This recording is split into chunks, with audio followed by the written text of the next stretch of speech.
آپ سب نے کبھی نہ کبھی یہ جملہ ضرور سنا ہوگا کہ بہت ہی اچھا انسان تھا، یہ سننے کے لیے مرنا پڑتا ہے۔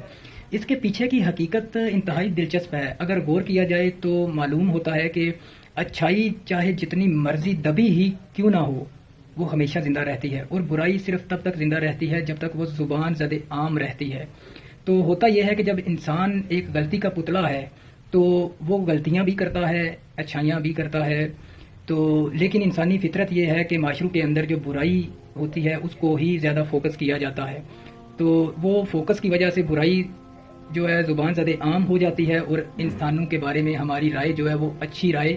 بہت کم سننے کو ملتی ہے۔ اس کے برعکس جب انسان مر جاتا ہے تو اس کا وہ سلسلہ بند ہو جاتا ہے، جس سلسلے کی کڑی جو ہے وہ برائی ہوتی ہے۔ تو سچائی یا اچھائی ہمیشہ زندہ رہتی ہے، اس لیے جب وہ مر گیا ہے تو ایک روک آ گئی ہے برائی کے پھیلنے میں۔ برائی اب زبان زد عام نہیں رہی اس شخص کی، کیونکہ اب وہ رہا نہیں تو برائی ختم ہو گئی ہے، لیکن اس کی اچھائیاں ہمیشہ زندہ ہوتی ہیں، جس وجہ سے مرنے کے بعد اس شخص یا کسی شخص کو اچھا کہا جاتا ہے۔ حالانکہ ہونا تو یہ چاہیے کہ فوکس ہمارا کسی کی زندگی میں ہی اس کی اچھائیوں پر ہونا چاہیے، لیکن یہ بس یہی ایک حقیقت ہے کہ مرنے کے بعد ہی آپ کو اچھا کہا جائے گا۔ اگر آپ مرنے سے پہلے اچھا سننا چاہتے ہیں اپنے بارے میں تو آپ کو بالکل چھوٹی سے چھوٹی برائی سے بھی بچنا پڑے گا، اور ایسا میرے خیال سے ممکن بھی نہیں ہے۔ چاہے آپ بچ بھی جائیں تب بھی آپ کو اچھے لفظوں میں کم ہی یاد کیا جاتا ہے۔